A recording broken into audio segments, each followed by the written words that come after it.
Hello, and thank you for joining us. Today, we're going to be talking about one of our favorite subjects, which is what to do when I'm sorry just doesn't fix the problem. I'm Dr. Robert Wilford. And I'm Sarah Furman, licensed marriage family therapist. And we hope that you'll enjoy today's discussion about an apology. And if you want to comment, we'd love to hear from you and understand what you're thinking about when it comes to making a good apology. And if you know someone who needs to hear about making a better apology, or they always use I'm sorry in kind of a crappy way or a meaningless way, be sure to tag them in the comments below or share this with them on your page. Yes, that'd be great.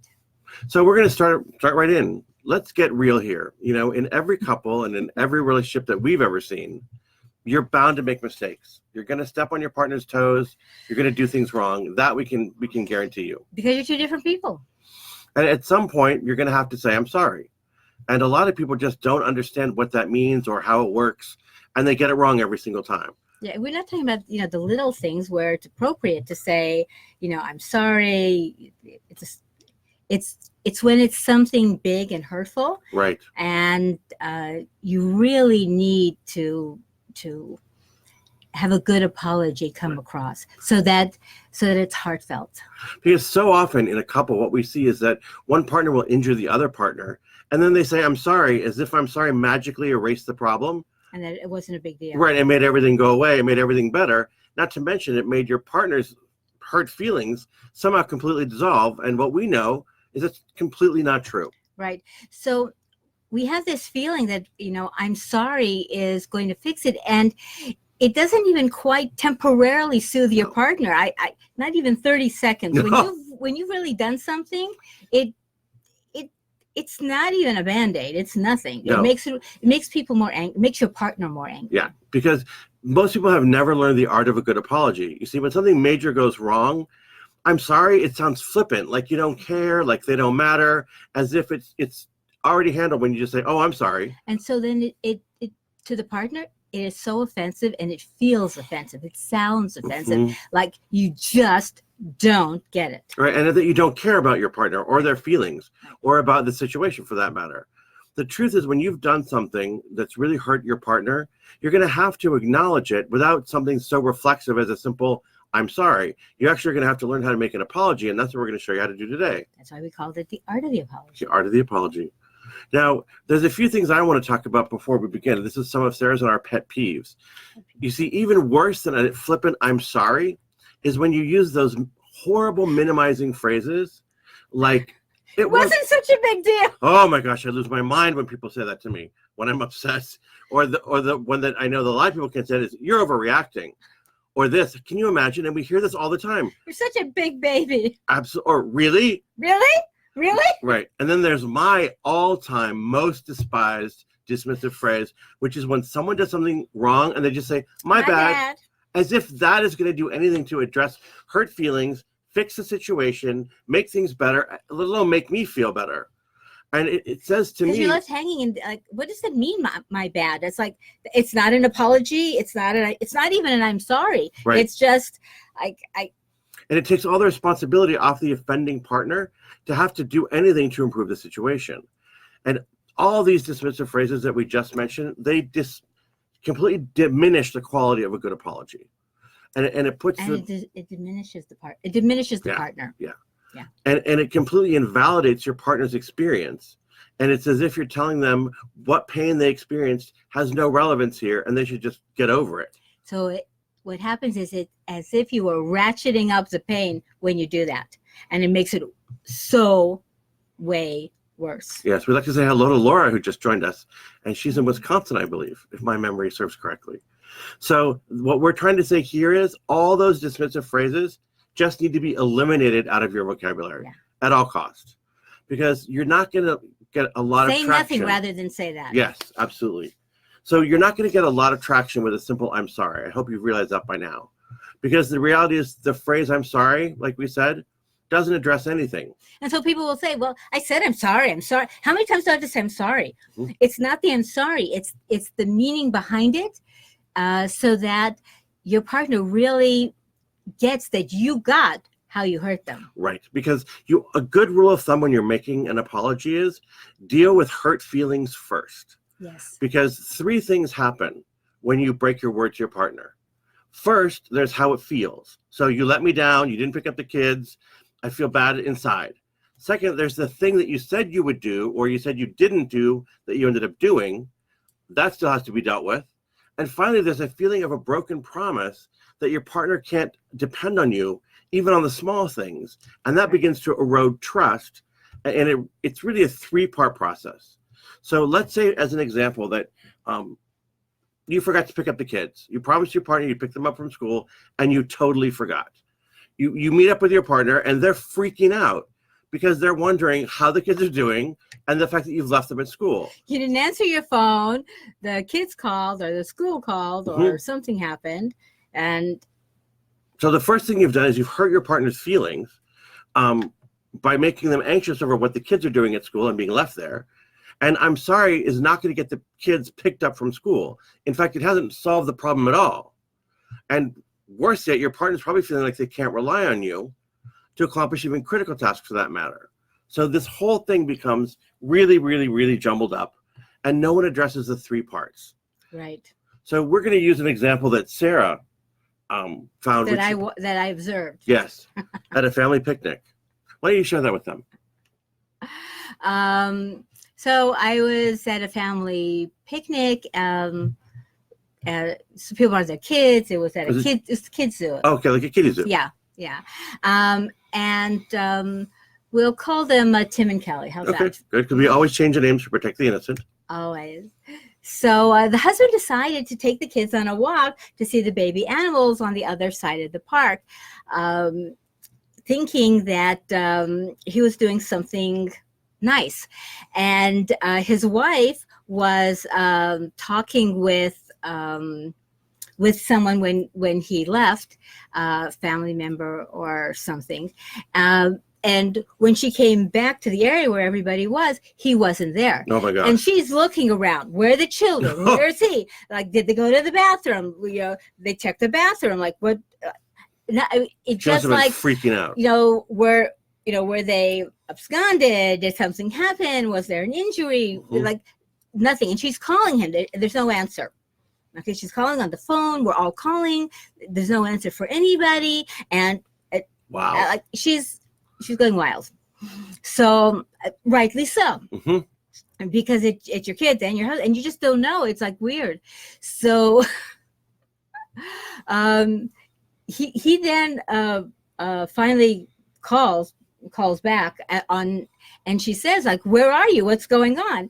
And he must have said something to her, and she's saying, what do you mean? I don't know where you are. Well, you didn't tell. She is. Well, undoubtedly, Tim said something like, I'm sorry, followed by an excuse like, maybe I was taking the kids to see baby animals. I thought that was a good idea. Anyway, when he comes back, they do this now so you can hear the whole conversation.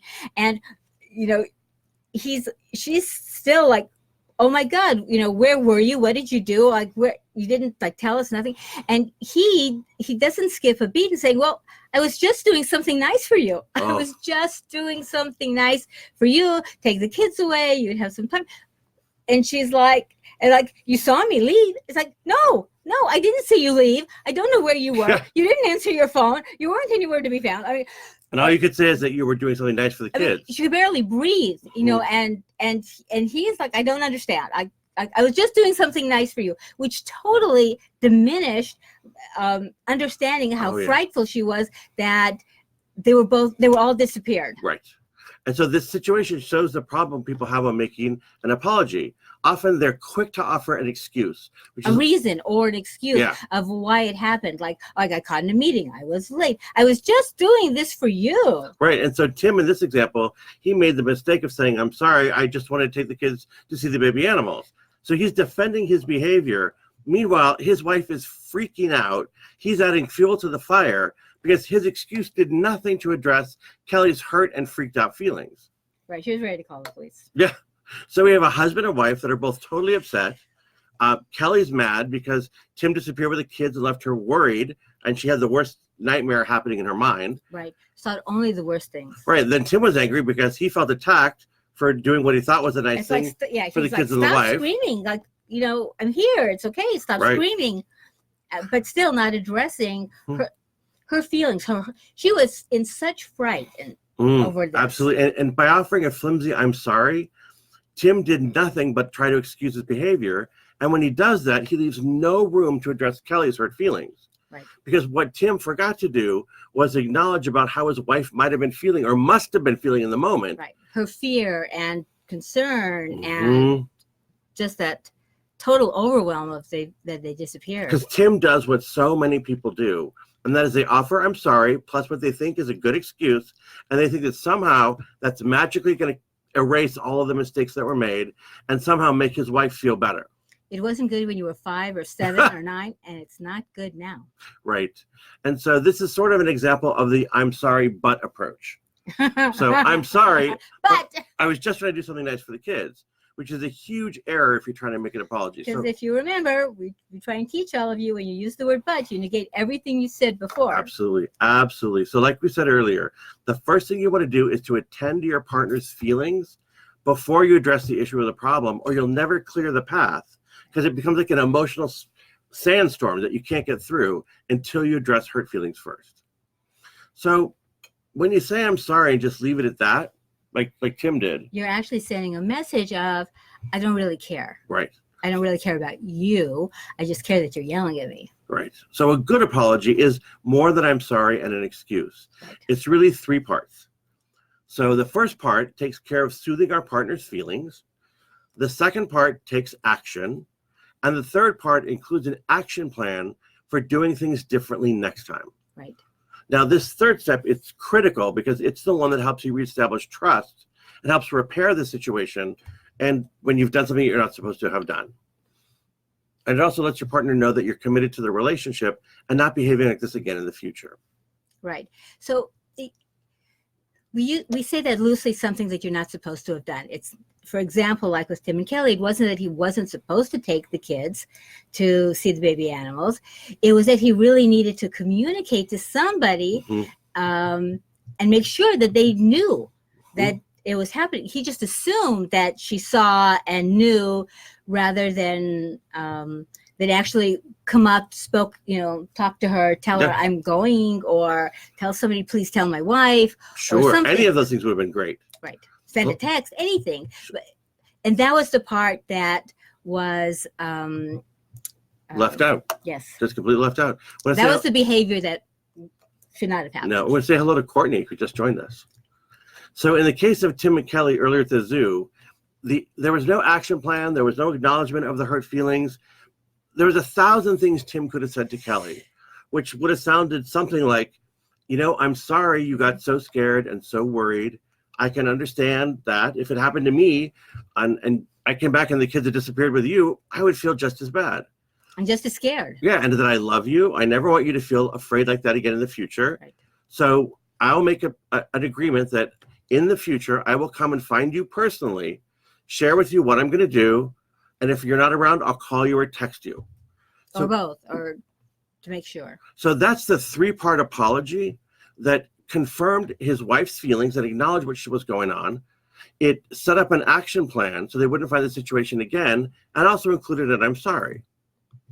An apology as to how the behavior or the not doing something really impacted what was happening then, her feelings, and what not to do. And what not to do again in the future. It's like we said, it's a 3-part gig. Yeah. Now, sure, there are circumstances where you can take immediate action. I'm thinking about my own life for a second. I'm supposed to bring the trash cans in on Thursdays. I struggle with this. I've lived in the same house for 17 years.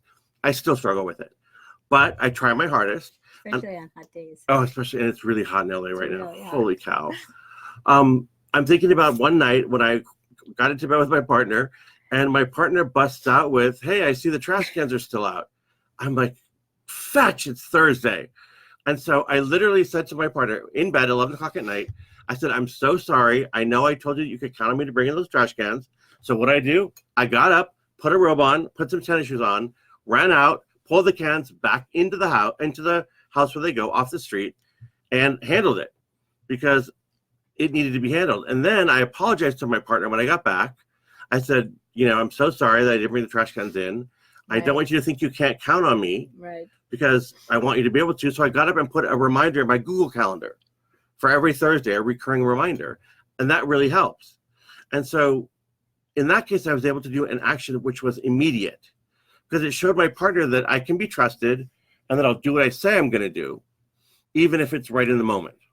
And that you're serious in trying to meet the needs of your partner. So whether it's a trash can or a communication, I mean, we have it.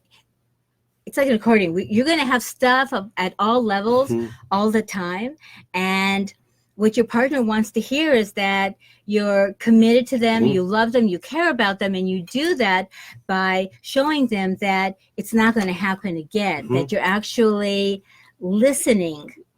And that it matters to them. It matters to you what matters to them. It would have been so easy for me to say something like, oh my gosh, this was a really hot day. I was totally busy. I'm sorry. And done nothing. And what that would have said to my partner is, you don't matter. What you can count on and depend on me for it doesn't matter. Right. And deal with it, which is so not what I wanted to happen. Because what that does, it builds resentments. Okay, and it's lots of little resentments. Yep, it's trash cans on Thursday. It's forgot to pick up the kids on Friday, and by a week from then, you've got an angry partner. Messy, that you didn't do something. It's all those little things, and you're two different people. We learn how to be with one another, so it becomes really important to show them that you care about them. Right. So we're going to break it down for you now to remind you about the steps to make a really good apology. like that. Like that, but totally different. But totally different. The first step, like we said, is express sincere remorse and attend to your partner's feelings. Again, you can say, I'm sorry, but you want to be detailed and say, in the example of the trash cans, I'm sorry I didn't bring in the trash cans. That's the first step. Then that was something small. But in the other case, it was partner was afraid, fearful, and just like couldn't believe that your partner could do such a thing. Right. That they didn't call them, they didn't tell them that they had. This is magical thinking. You must have known that I was going to go berserk, and not knowing where you were going to be. Of course, they thought that she knew, but that's besides the point. Right. So you want to address all of those really tense feelings. So in the case of the trash cans again, a better answer for me in the moment would have been, I'm really sorry I didn't bring the trash cans in. I know you wanted to count on me. I bet you're feeling frustrated and upset with me right now. And I can understand that you're disappointed that I didn't follow through. That would be the first step. So I'd address my partner's hurt and upset feelings. Yes. Second piece, see the situation from your partner's perspective. So what you want to do is try to get in the shoes of your partner and see it from their point of view. Yeah, change roles. What if it had happened to you? Right. So take a little time and see how it might feel to be them. Right. In the case of Tim and Kelly, once he'd cooled down and he returned from his walk, Sarah shared with me that he was able to acknowledge how Kelly might have seen things by offering the comment of, if you'd done that to me, right, I'd felt the same way. I can see that I didn't communicate with you. And I must have made you really upset. I get that. I would feel the same way. Yeah. If the reverse had happened, yes, then I would have felt the same way. So I get it, is what he said. Right. So again, the second step is try to see things from your partner's perspective. That way you can soothe and calm the situation, get to a resolution, and start feeling better faster. Third, take action to fix the situation. And this is important. So you're either going to do the action or make a plan to do the action. What the action plan is going to be for the future. Because the really great part of an apology is making things right. Yes. This can be done in the moment, like the trash cans, or it can be done after the fact, like it was with Tim and Kelly. Right. Because action is where you provide repair for what you broke by not doing what you said you would do. So let's repeat that. The repair comes from the action you either do or state that you're going to do in the future. Right. And just think about how you would do this if it was a close friend and not a partner. Most people treat their friends nicer than they would treat their partner when it comes to making an apology. Right. And we think about repairs more with our friends than we do with our partners. We just assume our partners will let it go, or it'll fade away, it'll something. And with friends, we know we have to step up a little bit. Yeah. You also got to step up with your partner. For sure. Now, if you have a pen and paper handy, you might want to write down step number 4, because this can be life-changing. So when your partner is seething mad, like Kelly was in the situation with the zoo, right? One of the most important things you can do is share this particular phrase. It's amazing at how it can change a mood. And here it is. Is there anything more I can do in this moment to make you feel better? I'm telling you, I have seen this in my own life. I've seen it with Sarah, with my partner. It does amazing things. Yeah, and I repeat it in a male voice. Sure. Is there anything else I can do in this moment to make you feel better? Right. And there's a second version of this that I also really love, which is I've often looked at my own partner and said, what do you need right now to feel better about me and about the circumstance? Right. And funnily enough, if I had asked that question, the answer would have been, take in the damn trash cans. That's what the answer would have been. I would get up and do just what I did. So I'm going to repeat this for people.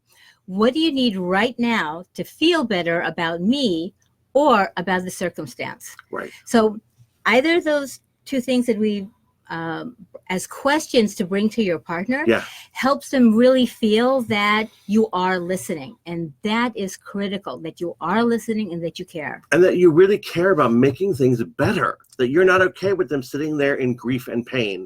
Right. And that it never ceases to amaze me what the answers are to that question, by the way. Yes. I mean, you think it would be take the trash cans in. It might even be tell me that you're really, really sorry and that you know how much it hurt my feelings. Okay. I mean, it really is amazing if you want to bring happiness back to your relationship to ask those kind of questions and find out what it is to go the extra mile. We've had all kinds of answers to that, for things we would have never expected. Absolutely. Absolutely.